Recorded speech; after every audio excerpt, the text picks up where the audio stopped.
அண்மைச் செய்தி.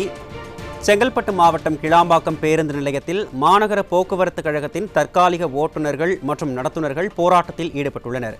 தொழிலாளர்களிடம் போராட்டம் குறித்த கூடுதல் தகவல்களை செய்தியாளர் டில்லிபாபு வழங்க கேட்கலாம். வணக்கம் டில்லிபாபு, விவரங்களை பதிவு பண்ணுங்க. நிச்சயமாக அருண், சென்னை மாநகர போக்குவரத்து கழகம் சார்பில் ஆயிரக்கணக்கான மாநகர பேருந்துகள் இயங்கி வருகின்றன. அதில் ஆயிரக்கணக்கான தற்காலிக ஓட்டுநர்கள் மற்றும் நடத்துனர்கள் பணியாற்றி வருகின்றனர்.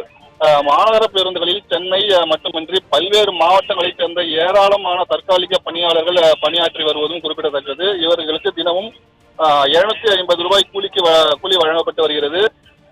இந்த நிலையில் மாநகர ஓட்டுநர் மற்றும் நடத்துனர்களுக்கு ஒரு நாள் ஒன்றுக்கு 16 மணி நேரம் வேலை வாங்கப்படுவதாகவும் அவர்கள் வேதனை தெரிவித்து வருகின்றனர்.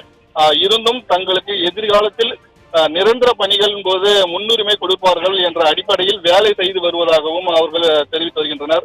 மாநகர பேருந்தில் பணியாற்றுபவர்கள் பெரும்பாலானோர் ஓட்டுநர் அல்லது நடத்துனர் இரண்டில் ஒன்று மட்டுமே லைசன்ஸ் வைத்துக் கொண்டு பணியாற்றி வருகின்றனர். இந்த நிலையில் தற்பொழுது புதிய தற்காலிக ஓட்டுநர் மற்றும் நடத்துனர் பணிக்கு ஆட்கள் நியமிக்கப்பட்டுள்ளனர்.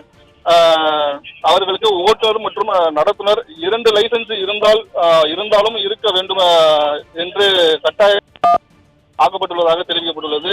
இதற்கு தற்போது தற்காலிக ஓட்டுநர் மற்றும் நடத்துனர்கள் கடும் எதிர்ப்பு தெரிவித்து வருகின்றனர்.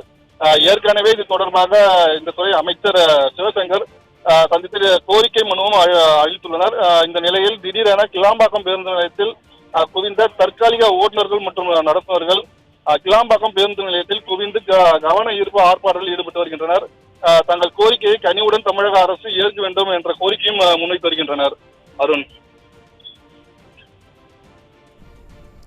விரிவான விவரங்களை வழங்கியமைக்கு நன்றி டில்லிபாபு.